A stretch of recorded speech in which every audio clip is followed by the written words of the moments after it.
So tonight, this is the first time that we're back together during the season of Lent. But no, I'm excited to be back with you in this beautiful space. I know many of you were there last week, and moment of privilege, if you will, what a beautiful experience it is to be in the round. And I think the reason that I experienced it in part is because I really wish you guys could see how I get to see you.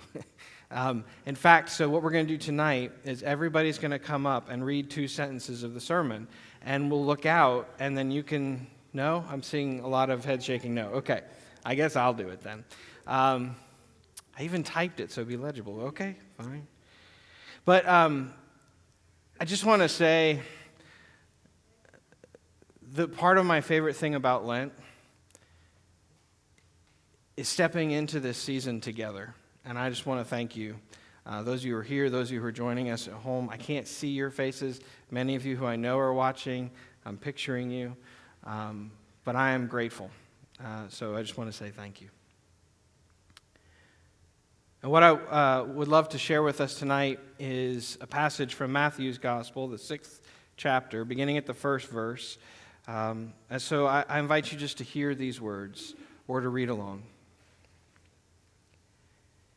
Beware of practicing your piety before others in order to be seen by them, for then you have no reward from your Father in heaven. So whenever you give alms, do not sound a trumpet before you as the hypocrites do in the synagogues and in the streets, so that they may be praised by others. Truly, I tell you, they have received their reward.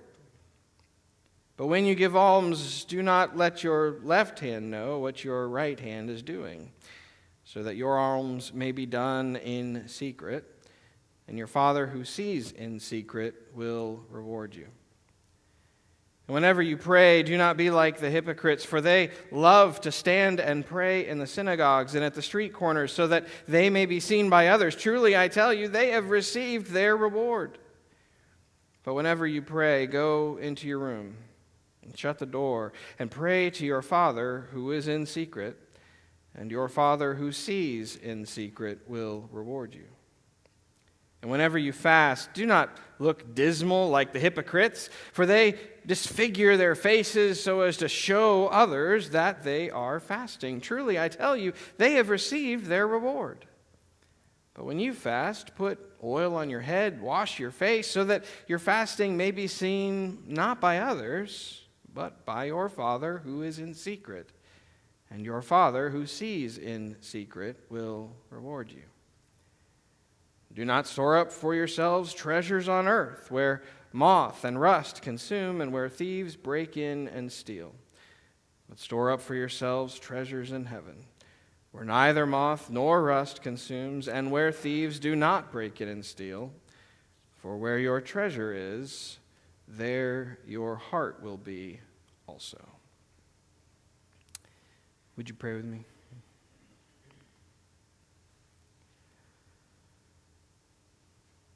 Oh, loving God, give us courage, strength, and patience, that we might seek only you, even in the practices that we do in response to your calling and instruction.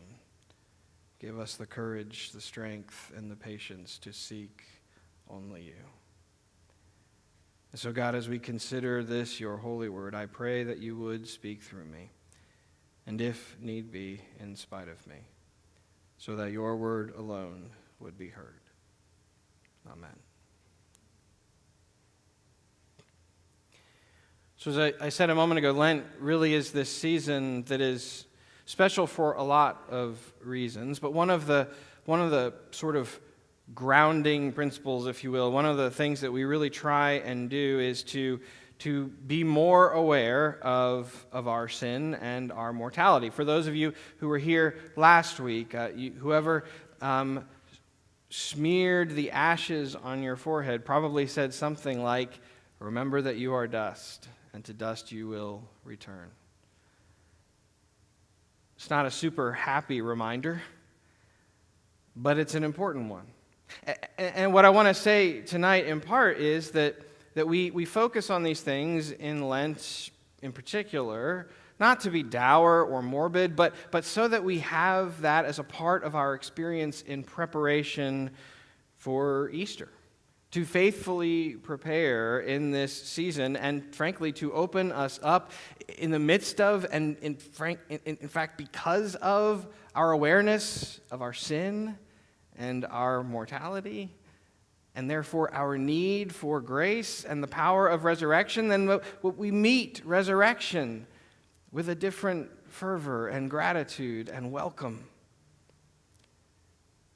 One of the ways that we traditionally do that is through added practices through the season. It might be a new way of doing devotions, or some of you might be worshiping with us for the first time even because, I'm going to fit in some more worship services, and that's great. I'm glad you're here. Some of you might be fasting from something or taking on a new discipline, like maybe prayer in the mornings or the evenings. Lots of different things, and some of you have shared those with me, and they're exciting. And so some of you might also be wondering, why this passage? This passage kind of pushes back against them. But what I want to say is I think what Jesus is doing here is offering us a warning, and perhaps a warning that we especially need to hear in a season where piety is sort of high on the list of our goals. And I'll read again just the first verse when Jesus says, "Beware of practicing your piety before others in order to be seen by them, for then you have no reward from your Father in heaven."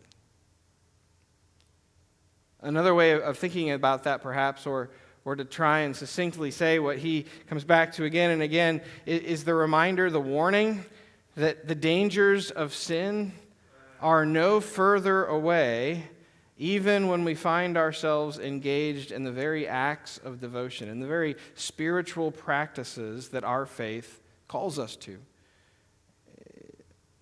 Case in point, anybody here ever had a sinful thought while you're in worship? Okay, I'm the only one that's going to raise my hand? Fine.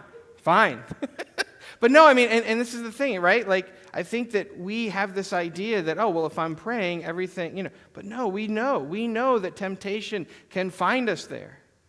And so what I think Jesus is reminding us is that not only can temptation find us there and then, but temptation can work its way into the very motivation, practice of those disciplines.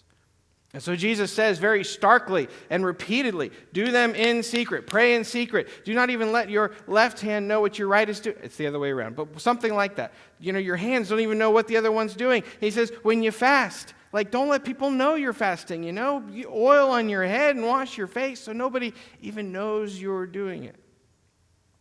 And of course, the point is not to hide everything or to literally do everything in secret, but that the focus, the motivation behind those disciplines needs to be something we need to stay conscious of, and frankly, something we need to be wary of, because the distance from giving or serving or praying out of devotion to God and giving or serving and praying in order to attain recognition or status or power is not very far.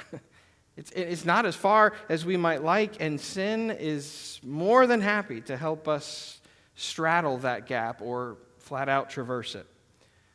Rationalizations are often thrown in at no extra charge. It's really easy to shift.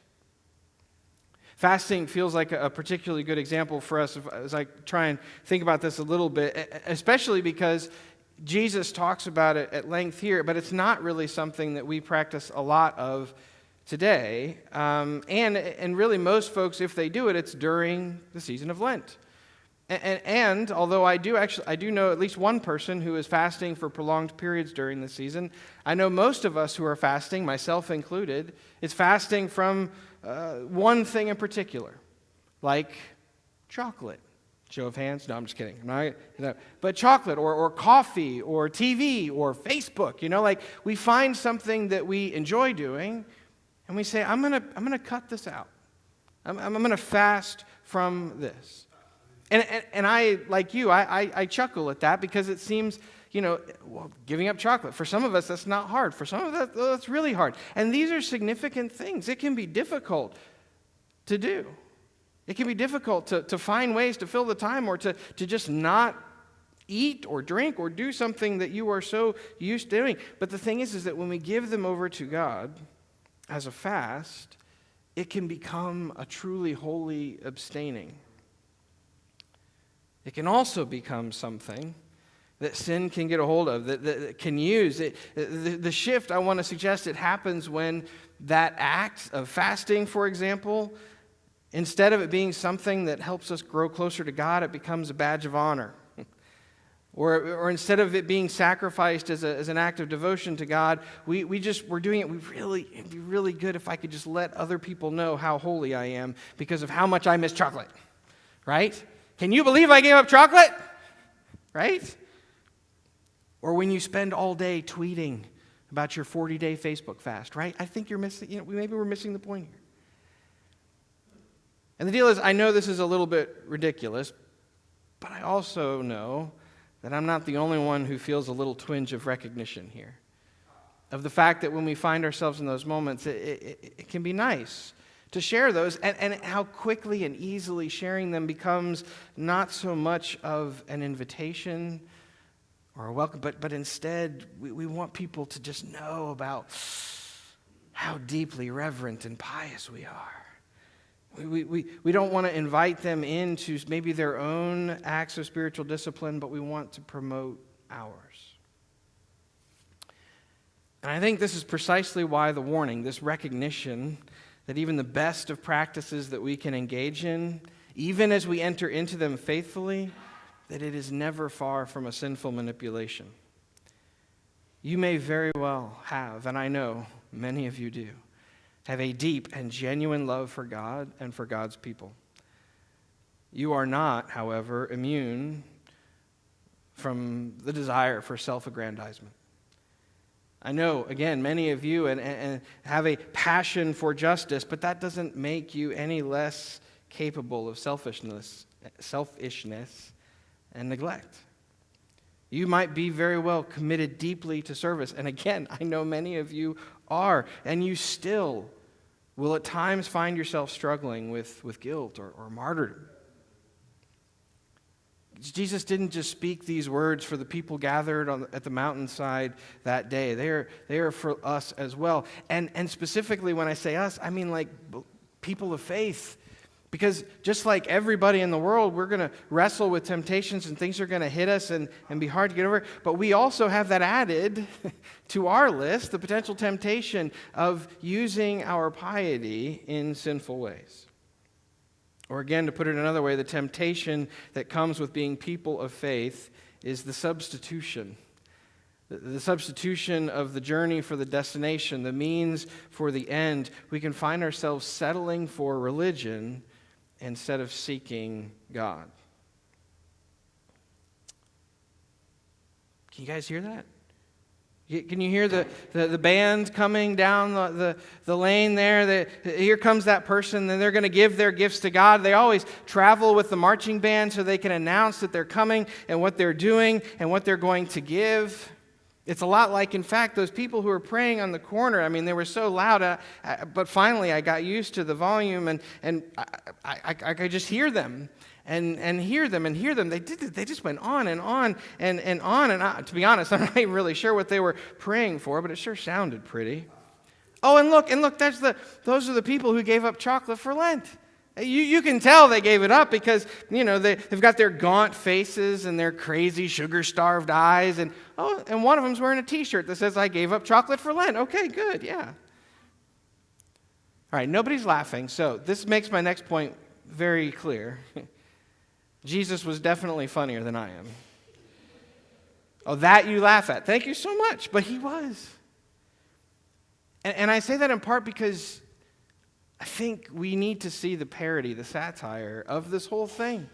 The stark differences between literally walking down the street with a marching band so that you can announce your giving, and that the other end of the spectrum, which is your one hand doesn't even know that the other hand is doing it. the secrecy. And again, the message is not that all of this must be done in secret, but what is your intention? And I think as Jesus professes, challenges us to, and charges us with these faithful, secretive practices, in contrast to the loud and self-serving versions, it's not only to highlight the reality of that temptation, but frankly to get us laughing at how ridiculous it is when we turn a devotion to God into something that is self-serving. We got to be laughing at ourselves a little bit. We, the people who are in need of grace, the mortal sinful, are also the beloved children of God, and yet we find ourselves willing to accept so much less, to settle for so much less. The almsgiver with the marching band, prayers, trading substance for eloquence, the guy with the t-shirt that says, "I'm fasting from chocolate." Jesus says, that's their reward.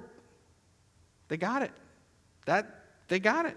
They're being recognized for their religious behaviors, and that recognition is where their reward ends.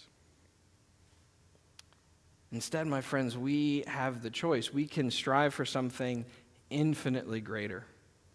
Jesus invites us in this passage to store up instead heavenly treasures, which, again, to be clear, it's not piles of rewards of the same type or of recognition that only become available to us after we die, but the treasure of heaven, the treasure of growing closer to God, the treasure of being people of faith who are living according to God's will, the treasure of learning and living God's call on our lives, and living abundantly, faithfully, empowered, and sustained and set free by God's love.